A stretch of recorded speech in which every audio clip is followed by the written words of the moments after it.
สวัสดีปีใหม่ชาวลอนไดอารี่ปี 2022 นี้ขอให้ทุกคนสุขภาพแข็งแรงมีความสุขสมหวังพบเจอแต่สิ่งดีๆตลอดไป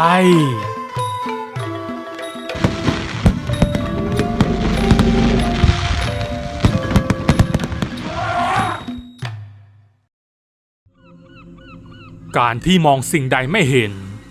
ไม่ได้หมายความว่าสิ่งนั้นจะไม่มีอยู่จริงและสิ่งที่มนุษย์มองเห็น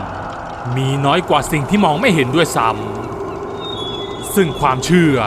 ในสิ่งที่มองไม่เห็นนั้นก็มีอยู่ในคำสอนของทุกศาสนาแม้แต่ชาวมุสลิมเอง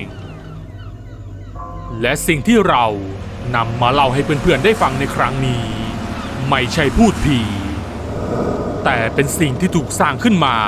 จากไฟที่ไร้ควันสิ่งนั้นเรียกว่ายินไอมานเป็นหนุ่มชาวมุสลิมวัย19 ปีเขามีน้องสาวชื่ออันวานีอายุ17 ปี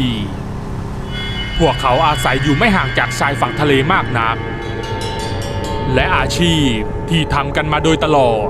คือการออกทะเลหาปลาวันนี้ไอมานกับพ่อไม่ได้ออกทะเลและเพิ่งจะกลับมาจากบ้านญาติที่อยู่ห่างออกไปไกลพอสมควรเมื่อกลับมาถึงบ้านไอมานก็รีบลงจากรถมอเตอร์ไซค์คันเก่าแล้วเดินหาอันวานีเพื่อจะอวดแกงมัสมั่นถุงใหญ่ที่ได้มาจากบ้านญาติแต่เมื่อมองหาจนทั่วเขาก็ไม่เห็นน้องสาวอยู่ที่บ้านไอมานจึงเดินกลับมาที่ครัวแล้วยื่นถุงแกงมัสมั่นนั้นให้แม่ที่กำลังง่วนอยู่กับการทำอาหารมะนี่แกงมัสมั่นญาติเราให้มาถุงใหญ่เลย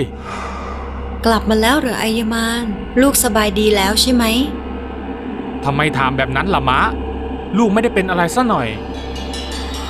ว่าแต่วานีไปไหนเหรอมะเย็นแล้วยังจะออกไปไหนอีกหรือว่าไปเดินเล่นที่ชายหาดเหมือนเคยคงจะไปที่เดิมนั่นแหละคงไปนั่งรอลูกละมั้งไอยมานไปตามน้องกลับบ้านมาได้แล้วจะได้มากินข้าวกันแม่ตอบกลับมาด้วยสีหน้าที่ดูโล่งใจอย่างประหลาดเมื่อเห็นลูกชายดูเป็นปกติดี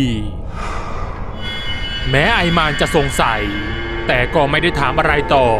เพราะจะรีบไปตามน้องสาวช่วงนี้เขาห่วงอันวานีเป็นพิเศษเพราะรู้สึกว่าน้องเริ่มทำตัวห่างเหินกับเขาอาจจะเพราะระยะหลังมานี้เหมือนเขาไม่ค่อยเป็นตัวของตัวเองเลยบ่อยครั้งก็มักจะจำอะไรไม่ค่อยได้เขาคงเผลอไปทำอะไรให้น้องไม่พอใจโดยไม่รู้ตัวเพื่อที่จะตามหาน้องสาวไอมานจึงเดินลัดเลาะเข้าป่าละเมาะหลังบ้านซึ่งเป็นทางลัดที่จะทะลุออกไปที่ชายหาดซึ่งอันวานีมักจะชอบไปนั่งเล่นแถวชายหาดใกล้บ้านแห่งนี้อยู่เสมอซึ่งที่นั่นก็เป็นที่ที่เขากับน้องชอบไปเที่ยวเล่นด้วยกันเป็นประจำแต่เมื่อไอมานเดินเข้าป่าไปได้ไม่นานเขาก็ต้องหยุดชะงักเมื่อมีเสียงผู้หญิงที่ฟังดูคุ้นเคยอย่างประหลาดมากระซิบที่ข้างหูพร้อมกับความรู้สึกเย็นเยือกของลมที่พัดมาสัมผัสใบหูและใบหน้าจะไปไหนกันเหรอขอตามไปด้วยอีกคนได้ไหมแม้เสียงนั้นจะไพเราะและน่าฟังแต่การที่จู่ๆมาได้ยินเสียงกระซิบปริศนาในที่แบบนี้มันทำให้ไอมานหวาดกลัวมากเขาเลี้ยวซ้ายแลขวาหาที่มาของเสียงนั้นแต่กลับมองไม่เห็นใครแม้แต่คนเดียวเขาจึงตัดสินใจไม่ตอบอะไรกลับไปก่อนจะรีบเดินออกจากตรงนั้นให้เร็วที่สุดเมื่อเดินพ้นป่าละเมาะออกมาจนถึงชายหาดได้เขาก็เห็นอันวานีกำลังนั่งอยู่บนโขดหินด้วยอาการที่ดูเหม่อลอยวานีมาเรียกเข้าบ้านนี่ก็เย็นมากแล้วมานั่งทำอะไรคนเดียววานีหันมองมายังไอมาน เธอดูแปลกใจอยู่ครู่หนึ่งก่อนจะส่งยิ้มกลับมาให้เธอไม่ได้ตอบอะไรและรีบกลับลงมาจากโขดหินอย่างว่าง่าย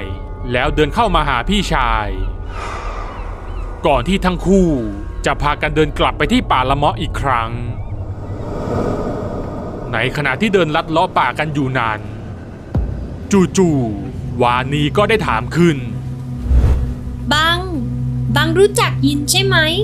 ยินที่เกิดจากไฟที่พระเจ้าเป็นผู้ส่งมาพวกเขาน่ากลัวไหมไอมานรู้สึกตกใจที่อยู่ๆน้องสาวก็ถามถึงเรื่องนั้นเขาพลันนึกไปถึงเสียงปริศนาที่ตัวเองได้ยินในป่าและเริ่มหวาดกลัวขึ้นมาเพราะเท่าที่รู้มายิน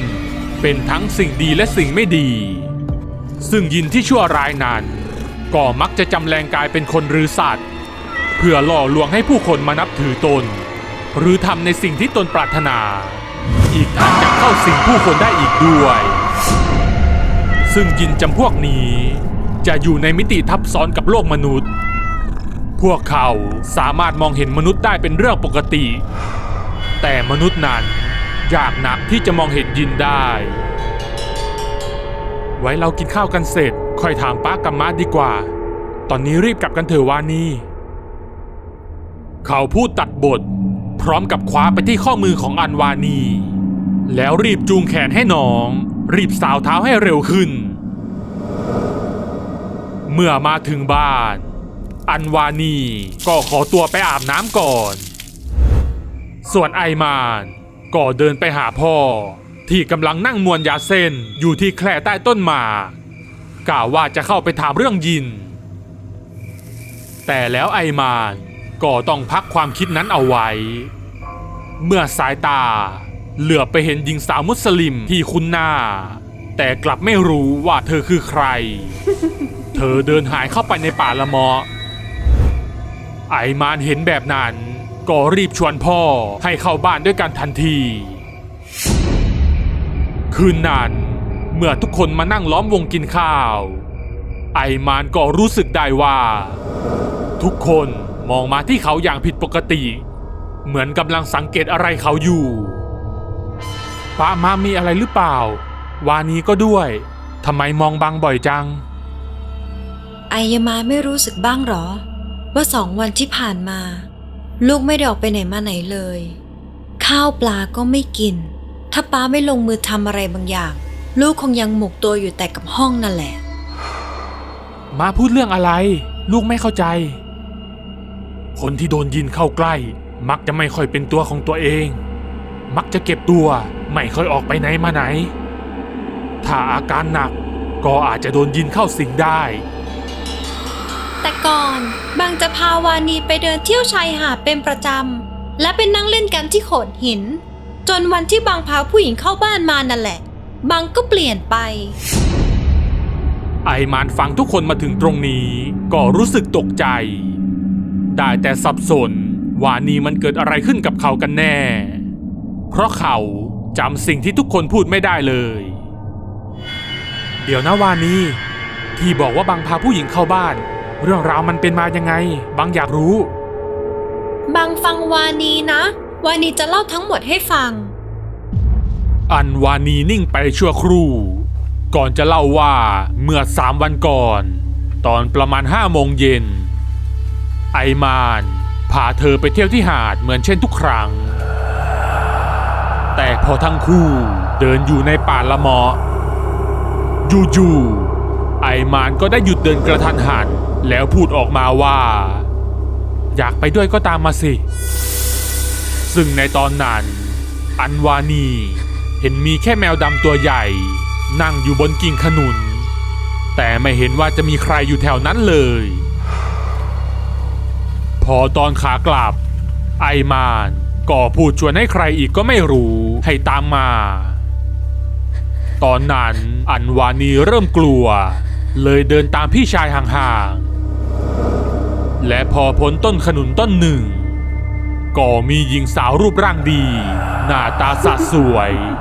เดินออกมาจากหลังต้นขนุนเธอคนนั้น หันมามองอัญวานีด้วยสีหน้าที่ไม่ค่อยเป็นมิตรเท่าไหร่นักพอทั้งคู่มาถึงบ้านไอมานก็พาหญิงแปลกหน้าคนนั้นเข้าไปในห้องทันทีเรื่องนี้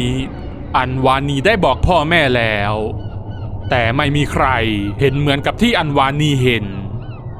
แต่ทุกคนก็คอยช่วยกันสังเกตอาการของไอมานจนเขาเริ่มที่จะเก็บตัวและไม่ยอมออกจากห้องข้าวปลาก็ไม่ยอมกินจนเช้าตรู่ของวันที่3ซึ่งก็คือวันนี้พ่อได้อ่านบทสวดต่างๆที่มีไว้ไล่ยินไอมานถึงได้ออกจากห้องพร้อมกับมีแมวดำวิ่งออกมาแล้วมันก็วิ่งหนีหายเข้าไปในป่าละเมาะหลังจากนั้นพ่อก็ได้รีบพาเขาไปหาญาติที่เป็นบอมอฮาตูหรือหมอผีอิสลามจนไอมานกลับมาปกติในที่สุดจำไว้นะไอมานต่อไปใครทักพอไปไหนมาไหนด้วยก็อย่าไปรับปากง่ายๆถ้าไม่ใช่ญาติหรือคนที่รู้จักจริงๆนี่ยังดีที่ยินตนนี้แค่ถูกชะตาหรือชอบพอไอมานเท่านั้นยังไม่ใช่ยินที่ดุร้ายเท่าไหร่นักไม่งั้นคงจะแย่กว่านี้พ่อพูดทิ้งท้ายก่อนจะชวนกันกินข้าวต่อหลังจากนั้นเป็นต้นมาพวกเขาก็ไม่ลืมที่จะอ่านบทสวดไล่ยินทุกวันเพื่อป้องกันไม่ให้เกิดเหตุการณ์เช่นนี้ซ้ำอีกก็จบไปแล้วนะครับกับเรื่องเสียงเรียกจากยินหวังว่าจะชอบกันนะครับใครที่มีเรื่องราวที่น่าสนใจที่อยากให้ทีมงานนำมาทำเป็นแอนิเมชัน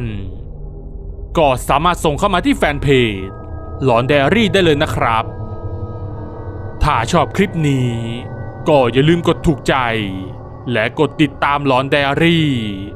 ทางช่องทาง Facebook และ YouTube เพื่อจะได้ไม่พลาดคลิปใหม่ๆอีกมากมายและเป็นกำลังใจให้ทีมงานทำคลิปต่อๆไปด้วยนะครับขอบคุณทุกท่านที่เข้ามารับชมครับ